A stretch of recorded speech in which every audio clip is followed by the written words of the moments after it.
I was the orphan taken in by the Smith family. The elders of the Smiths arranged for Nate to marry me.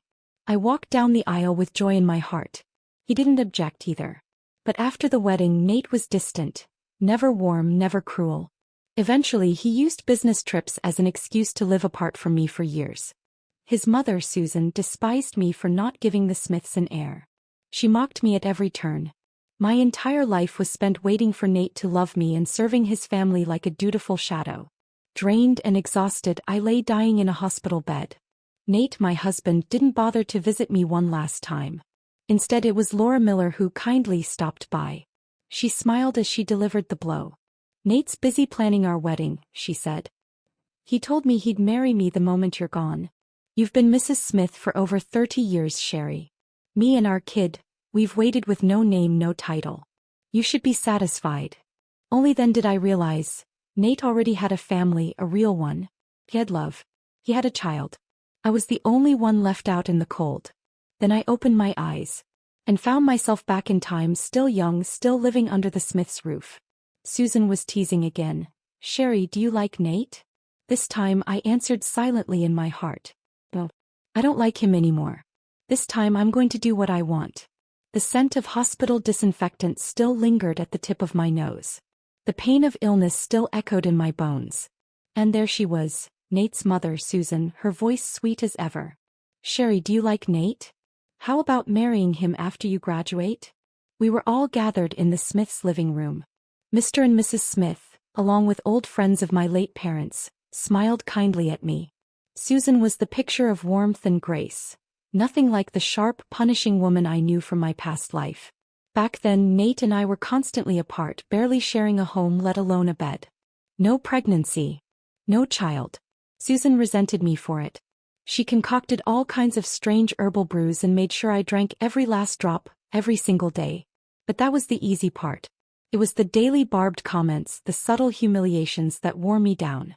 The endless demands to serve her. Tea massages, tending to her whims like a maid, not a daughter-in-law. And if I ever dared show resistance, she'd burst into tears. She'd wail about how hard it was raising an orphan like me. She'd remind everyone that she held me through nightmares when I was little, nursed me through every childhood fever. And that was my weakness. That's why I never fought back. "Sherry, don't be shy, sweetie. Say something." Susan nudged me gently. I blinked, returning to the present, and met her gaze, eyes full of feigned eagerness. Had I been more observant in my last life, I might have seen it for what it was. Not a mother's love, but urgency.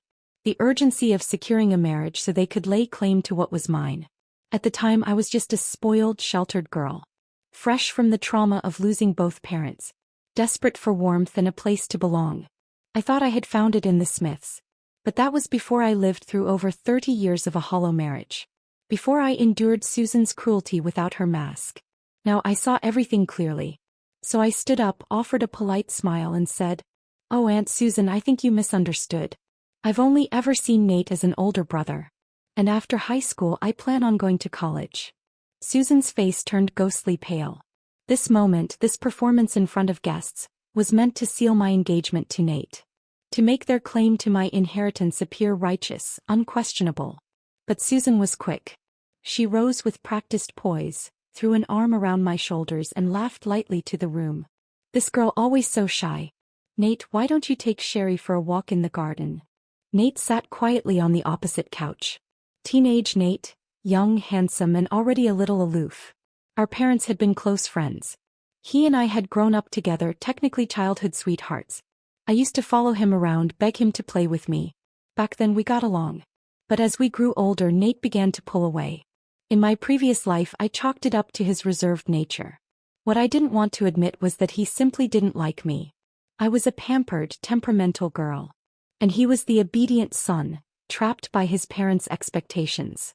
He didn't love me. He couldn't walk away from me. Of course he resented me. But instead of breaking it off, he married me. Then stood by while his mother made my life hell. Then turned around and showered his love on Laura. I hated him. But more than that, I hated myself. For being blind. For letting love ruin me. I clenched my fists, then slowly released them. I gently peeled myself out of Susan's embrace, still smiling. "No need, Nate. Don't you have plans to meet Miss Laura today? If you like her, you should bring her home sooner rather than later. Aunt Susan should meet her. A murmur rippled through the room. Someone chuckled. So Nate already has someone? And here his mom is busy matchmaking. For the first time since my return, I looked Nate directly in the eye. His face had gone even paler than Susan's. The corners of his eyes were tinged red. I didn't care to linger. I offered a quick nod to the room and walked out. I stepped out of the living room and made my way straight to the front yard mailbox. Sorting through the usual stack of envelopes, I finally found one addressed to me. Sherry. Nate's voice rang out behind me. I spun around quickly, hiding the letter behind my back. What are you throwing a fit about now? I frowned. What do you mean? You confessed to me yesterday and now you're saying you see me as family? Can you stop flipping your feelings every 5 minutes? My mom treats you like a daughter, and you just humiliated her in front of everyone. I stared at him in silence, memories from my past life swirling back. Back then, Susan would regularly humiliate me in public after we married. I once made the mistake of confiding in Nate, only for him to lash out. My mom's not good enough to you? You can't handle a few words from her. So now I gave his line right back. Susan treats me like a daughter, and a daughter can't speak a few truths without her falling apart? He said nothing. Just sighed. You're acting weird. Like you're a completely different person. Of course I was. In his eyes, something was definitely off. After all, in my previous life, once my parents were gone, I clung to the Smiths like they were my salvation. I shed all my pride, swallowed every ounce of anger. I didn't even dare argue with Susan. And I tried so hard to win Nate's approval even when it hurt. I scoffed. So what are you mad about now? Didn't you always hate me following you around? Now that I said I don't like you anymore, isn't that exactly what you wanted? I turned to leave. There was still a letter I needed to read. But Nate said, I never. It doesn't matter whether you said it or not. What I thought was, none of it matters anymore, Nate. Whether you ever loved me or not, it means nothing now. He frowned, clearly irritated. So I can't even say something nice? Sherry, you're still impossible to deal with. After my parents died, I had no one to rely on. And Nate's attitude changed with the wind. He used to speak gently to me. Now he didn't even bother to hide the contempt. Impossible to deal with? Because I wasn't going along with his plan anymore? The so-called nice things he wanted to say. They were just to smooth things over. To lull me into agreeing to an engagement. In my past life, once we got engaged, he immediately came to me with a pitch. The company was expanding, he needed funds, it was a great investment. I handed over most of my inheritance. It was the beginning of the private enterprise boom. Opportunities were everywhere. And with my money behind him, Nate scooped up real estate, food distribution contracts, and built a business empire across San Francisco. People admired me, envied me as the wife of a tycoon. What they never knew was that without me he wouldn't have had a chance in hell. But this time I'll stand at the top. And watch the Smith family's little circus unravel itself into ruin. I shrugged, flashing a sharp smile. Sure, I'm impossible to deal with. So what? Suck it up. Back inside, I rushed to open the letter. There was one person I had all but forgotten. My Uncle Mike. He was my mother's half-brother and lived in the UK. I'd only met him once. He came to us years ago, desperate for help with his mother's illness. My parents had supported him, financially and emotionally. They even got him into a good hospital. We stayed in touch for a while. But over the years, contact faded. What I hadn't known in my previous life was that Uncle Mike had made it big overseas, quite by accident. By the time he found out about my parents' fatal accident, a year had already passed. He tracked me down, learned I was taken in by the Smiths, and began writing. The letter had been sent to my old home, eventually redirected to the Smiths' mailbox. Susan had seen it, seen all of them. She just chose to say nothing. Years later, I discovered the truth. Uncle Mike had been sending letters and money to me all along. But by then it was far too late. I finished reading. He explained he couldn't return to the country for complicated reasons, but he wanted to reach me.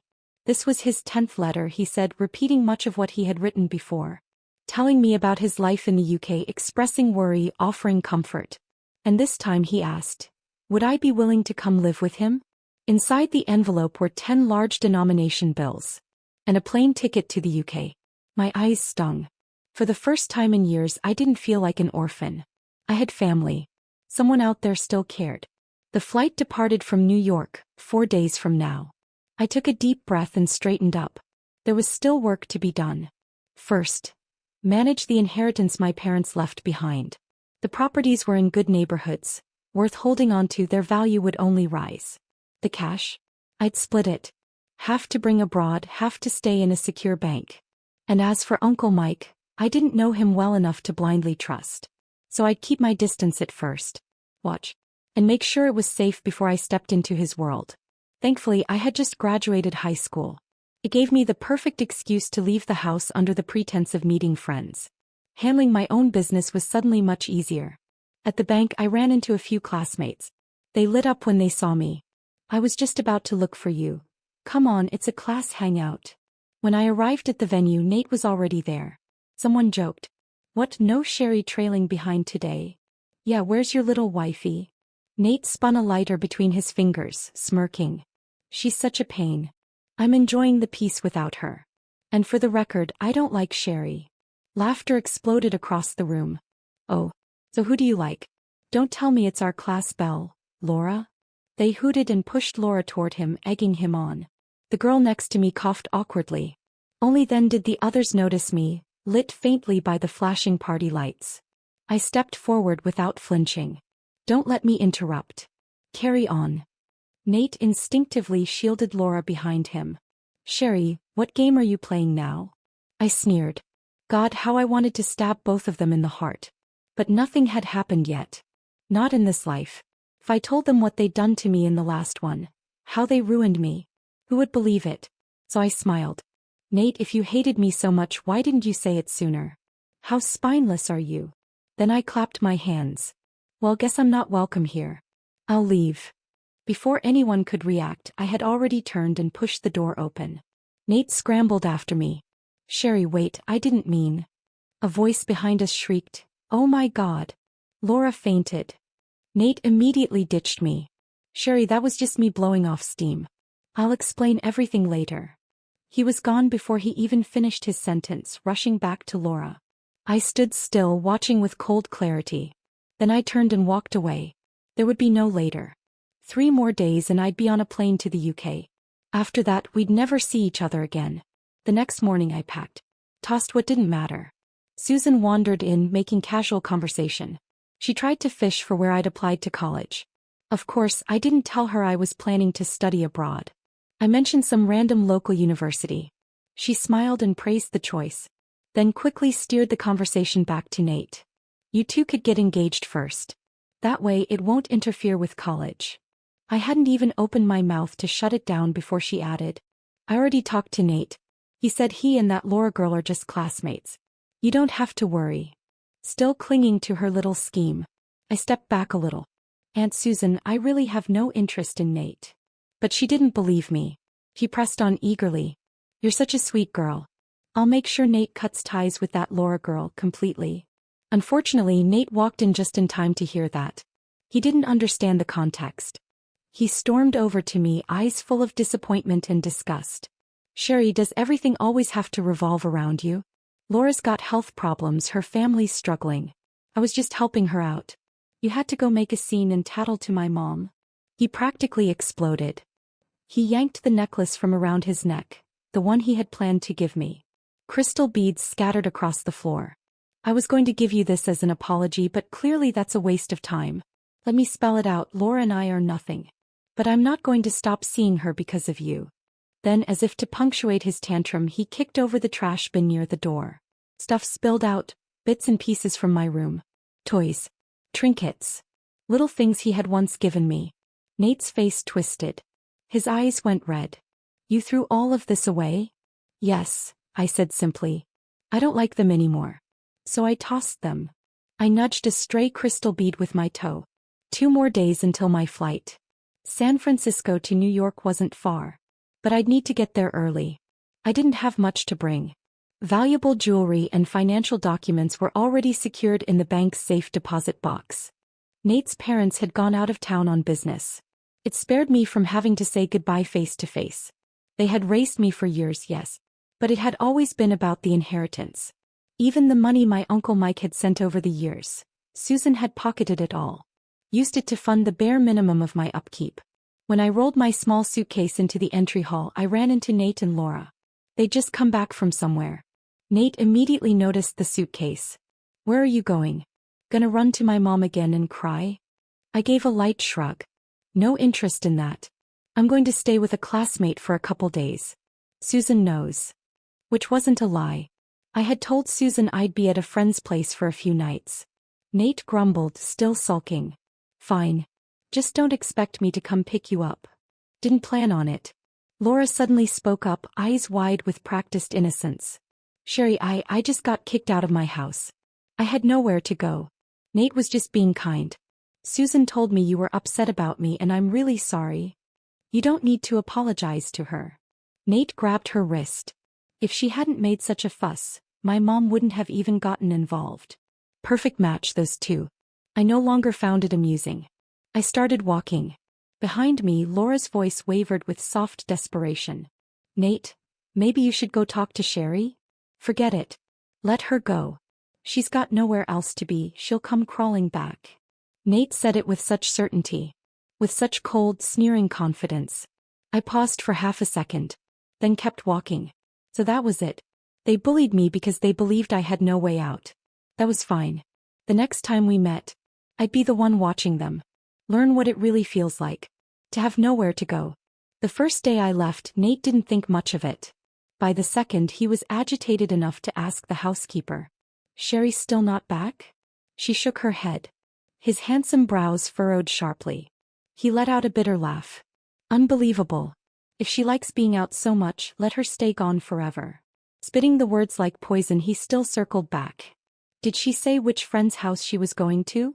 The housekeeper shook her head again. A tight knot clenched in Nate's chest, heavy and suffocating. Passing by Sherry's room, something caught his eye. A soft glint of light beside the large potted plant near the door. He bent down. A single crystal bead. He froze, then crouched almost instinctively to search for more. Regret bubbled up. Why had he yanked the necklace apart? It was supposed to be her graduation gift. He always loved sparkly things. He knew that. He'd always known that. Sherry had a temper, sure. But after losing her parents, she'd softened so much. He knew that too. So why had he pushed her like that? He thought maybe when she got back he'd just apologize. Really apologize. But one day passed. Then another. And then a third. Still no sign of her. His unease reached a breaking point. He began calling her closest classmates. Each one gave the same response. They hadn't seen Sherry. He refused to believe it. Drove to their houses himself. Knocked on every door. Nothing. Finally, he opened her bedroom door. The cozy room where she once lived felt hollow. The stuffed animals he'd given her? Gone. Her clothes. Her shoes. Empty. The room had been stripped clean of her. Panic swelled in his chest. He searched desperately for something, anything, that proved she had still been here. All he found was a folded note, tucked beneath a book on her desk. "I'm gone. Don't look for me." No sign off. No punctuation. Not a single mark that belonged to him. The plane touched down in the UK. But I didn't call Uncle Mike right away. Instead, I hired a private investigator. Just basic background. Was his household stable? Were the people around him kind? I didn't want to barge into a home already hanging by a thread. Fortunately, the report was reassuring. Uncle Mike owned a sizable farm in the countryside. He had a solid reputation. A simple family. Peaceful, close-knit. Still, I'd braced myself for the worst. If Mike proved unreliable, I was prepared to put myself through school on my own. I'd survived worse. Once I had the information I needed, I bought some gifts and finally reached out. When he heard I'd arrived, he came to pick me up immediately. 3 days later, I set foot on his farm. Uncle Mike was over 10 years older than my mom, and years of chasing opportunity under the sun had weathered his features. He wasn't much of a talker. When he saw me, all he said was, "You look just like your mother." Then he handed me a credit card. "Use it however you want." He showed me the horses. Let me play rough with his massive dog. Aunt Annie, his wife, was warm and soft around the edges. Her baking was heavenly. She showered me with affection, always pulling new dessert ideas out of thin air. Mike's son was already married. His wife was Mexican, which meant I got to eat real tacos that didn't taste like cardboard. His daughter Julia was just a year older than me. When she saw my modest, conservative outfits, she shrieked, "Oh no, sweetie. Don't let tragic fashion ruin that killer body."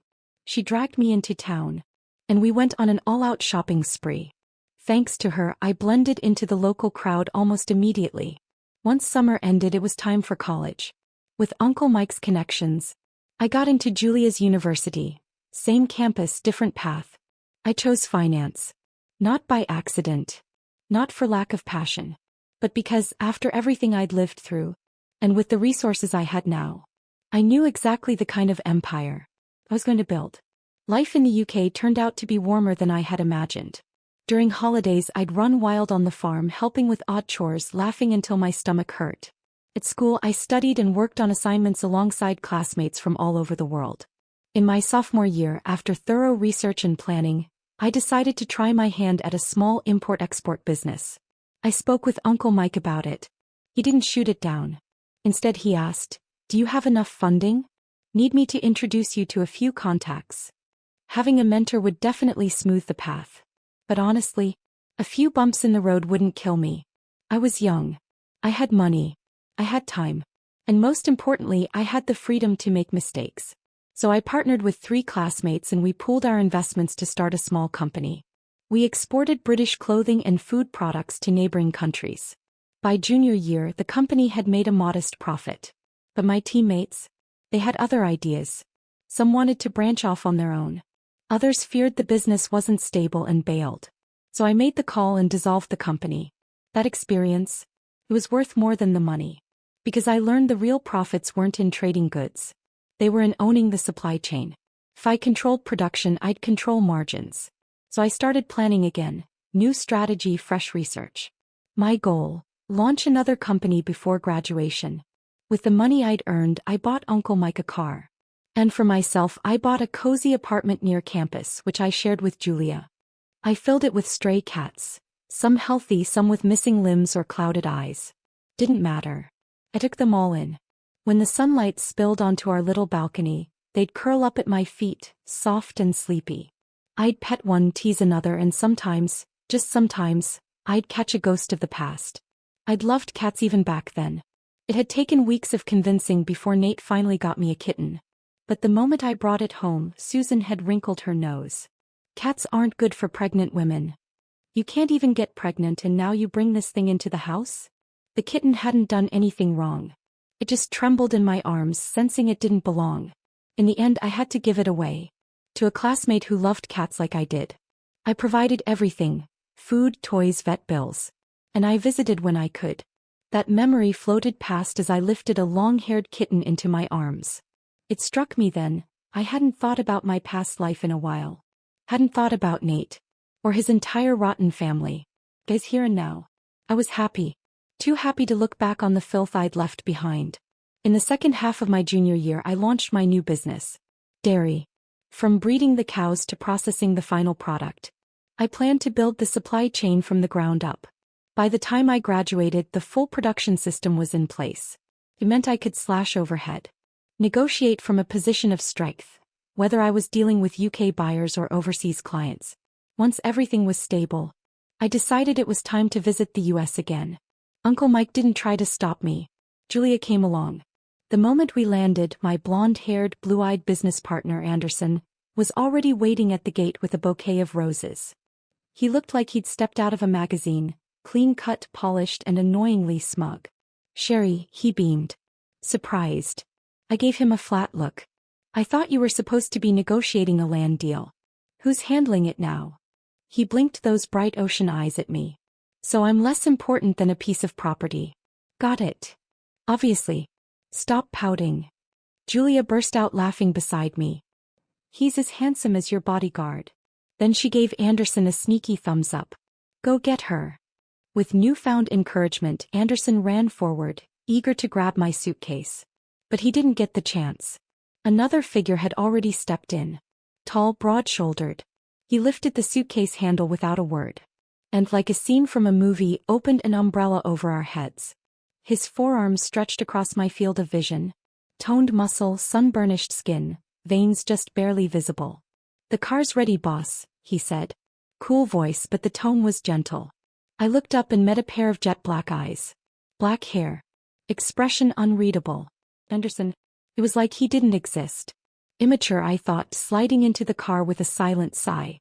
The first thing I did after returning to the US was visit my parents' graves. When I arrived, a wilted bouquet of white chrysanthemums lay at the foot of their headstone, trembling in the wind. Likely left by one of their old friends. I gently moved the flowers aside and placed my own fresh arrangement. Then I sat down and told them everything. I told them about life in the UK. About Uncle Mike and how he looked after me. About Aunt Annie's incredible baking. And their comically inconsistent attempts at grandparenting. When I talked about myself, it was all good things. I told them I had family now, real family, to lean on, to laugh with. I told them I graduated with honors, made friends who shared my ambitions, started a business that I could be proud of. "You don't have to worry," I whispered, brushing rain from their names carved in stone. "I've taken good care of myself." Raindrops fell from the sky and slid across my lips, salty and cold. As we walked out of the cemetery, Anderson held an umbrella over Julia. Daniel stayed beside me, quiet and steady. That's when we passed a man and a woman coming from the opposite direction. The man held a fresh bouquet of white chrysanthemums. The woman chased after him under a flimsy umbrella, voice shrill with frustration. "You come here every day and you still won't find Sherry. I'm pregnant, Nate. Why can't you think about me for once?" The voice, it was both familiar and foreign. Instinctively I turned. Of course. Nate and Laura. Julia, Anderson, and the others glanced toward me, catching the mention of my name. I shook my head, signaling them to let it go. Laura kept nagging, her voice cutting through the damp air. Then Nate abruptly stopped. He spun around, yanked her umbrella from her hand and threw it aside. "Can you just shut up for one goddamn minute? You're driving me insane." Laura shrieked and nearly stumbled. And right there in front of my parents' grave, they were about to break into a full-blown fight. I quickly asked the cemetery attendant to intervene. As for why I didn't step forward, why I didn't confront him, because I didn't come back for Nate. I came back because I was interested in local real estate trends. I came back for business. And in business, you don't waste time on irrelevant people. Unfortunately, bad timing caught up with me. While visiting my old family home, I ran into an old family friend. Someone who had ties to both my parents and the Smiths. It didn't take long before he picked up his phone and called Susan. She was emotional, her voice trembling with excitement. "Why didn't you tell me you were back, sweetheart? I've been so worried about you. Where are you? I'll come get you." "No need, Aunt Susan. I've got things to do. Gotta go." I hung up before she could say another word, and handed the phone back to the man. By the time the Smiths arrived, my group had already checked into a hotel in the city. That night we were attending a formal gala. An opportunity to connect with developers and potential partners in San Francisco. The event was lavish, almost over the top. But our team navigated it effortlessly. During the dinner I chatted with several major players. Some remembered my parents and had kind things to say. Others respected my business acumen and confidence. Between legacy and merit I held both cards. And the deals began to fall into place. But midway through the evening there was a commotion at the entrance. Mr. Phipps, the host, frowned. "What's going on?" "A Mr. Smith insists on coming in," said one of the staff. "He doesn't have an invitation." Phipps turned to me, offering a polite smile. He knew I had once been raised by the Smiths. "Looks like our team forgot to send Mr. Smith an invite. No matter, let's welcome him in." I kept my expression neutral, though I could have laughed. Forgot to invite him? Hardly. The truth was, no one respected the Smiths anymore. Without my financial support, their small company had started to crumble. Policy changes, economic downturns, they couldn't keep up. They were nearing bankruptcy. No one with any weight in the industry wanted to associate with them. But I didn't object to letting them in. Most people didn't know the full extent of our history.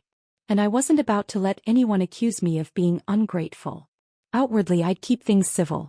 Nate's eyes locked on me the moment he stepped into the ballroom. He was wearing a tailored suit. Well, it had been tailored years ago. Now it looked worn and slightly rumpled from the scuffle at the entrance. He didn't bother to fix it. Instead he strode straight toward me. "Sherry." His voice cracked with something that sounded like hope. "You're finally back." His eyes, once so lifeless, now shimmered like they'd caught a spark. But I didn't move. Before he could reach me, 3 people stepped forward in unison. Julia and Anderson blocked his path, both frowning. "Who are you?" Julia asked. Nate's eyes reddened instantly. "Sherry, why?" I had no interest in nostalgia. "It's been a long time. I have business to attend to. Maybe we'll catch up some other time." Behind him, Susan barreled in, using age and self-righteousness like a shield. She squeezed forward, tears already streaming. "Sherry, child, how could you leave without a word back then? Where have you been all these years?" He grabbed my arm, clinging like a drowning woman. I slowly peeled her off me. "Susan, Uncle Mike sent letters. You got them. Why didn't you ever tell me? And for the record, I left a note. That did it. The people around us weren't stupid. A few lines were all it took to piece things together. Susan had hidden my uncle's letters. Because she didn't want me to find my real family. Not out of love. But out of greed, for the inheritance tied to my name." Susan's tears vanished in an instant. She laughed awkwardly. "Oh, Sherry, don't be mad. I didn't know if the man was legit or if it was some kind of scam. But Nate looked everywhere for you. You two should talk." She physically dragged Nate to my side. He didn't speak. Just stared at me, eyes bloodshot like I was air and he hadn't breathed in years. His gaze made my skin crawl. Daniel stepped forward, voice calm but firm. "Miss Sherry doesn't like people standing too close." Anderson positioned himself on the other side. "I mean, I'm this good-looking and even I couldn't win her over." "Give it up, buddy." Nate ignored them both. Still staring. Still hoping. "Why did you leave?" he asked. "Do you have any idea how long I looked for you?" I shook my head. "I don't. And I don't want to." Nate faltered. Then reached into his pocket and pulled out a familiar object. A crystal necklace. "I fixed it. The day I came looking for you, I was going to apologize. Sherry, I swear I won't mess things up again." His voice trembled with sincerity. Eyes glossy with tears. Anderson glanced at the necklace and smirked. "You're kidding me. That cheap trinket's supposed to win her back." Nate looked at me, eyes desperate. "Whatever you want, I'll get it. Just please don't shut me out." But it had never been about the price. In the past, even the stuffed animals Nate gave me on a whim made me happy. Because I loved him. Not the gift. No. I didn't even have the energy to hate him. He was weak. Pathetic. And without the fog of love clouding my judgment, I saw him clearly for the first time. He wasn't even worth calling an opponent. "I used to admire your arrogance," I said with a smile. "The way you thought you had me in the palm of your hand, it was almost cute." "Those were just angry words," he said quickly. I thought. "Oh, it doesn't matter." I took a glass of champagne from a passing server and said coolly, "Does Laura know you're here, by the way?" He didn't respond. "Don't waste my time. I'm here for business, not drama." "Okay." Nate looked shattered. Back then, if I had so much as asked him for one more word, he'd have told me not to bother him. He was busy. Busy loving Laura. Busy making babies. Busy living happily ever after. Now the roles had reversed. As I turned to leave, Nate panicked. "Don't go. Please. Can't we start over?" But this time I didn't have to answer. Julia tossed her champagne in his face. "You have a wife and a baby on the way and you're still chasing Sherry? You disgusting pig." Nate paled. All color drained from his face. "I didn't mean to hide the marriage," he said quickly. "Sherry, please, I just want to make things right. Don't be mad. Laura drugged me. That's how it happened. All these years I've stayed faithful to you." I almost laughed out loud. Anger? He thought I was angry? He didn't even warrant my irritation. In the end, Mr. Phipps personally had the Smiths escorted out. But Nate wasn't done. He waited outside, hoping for one last glance at me. Instead, Laura showed up, belly round with pregnancy, and began beating him in public. "I'm carrying your child and you're still hung up on another woman? You bastard." Hormonal, emotional, and loud. Nate didn't comfort her. He snapped. Told her to shut up and go home. They ended up physically fighting in front of the valet. And then Susan shoved Laura. Blood trickled down her leg in thin, terrible streams. I looked away. Got into the car. Nate chased us, calling my name over and over. Wow, Julia muttered, disgusted. He really thinks he's some tragic lover. I corrected her. He's not in love with me. He's in love with the idea of using the past to manipulate me. So I'll help save the Smith family. I stared out the window. Nate only loves one person. And it's always been himself. The business deal went better than expected.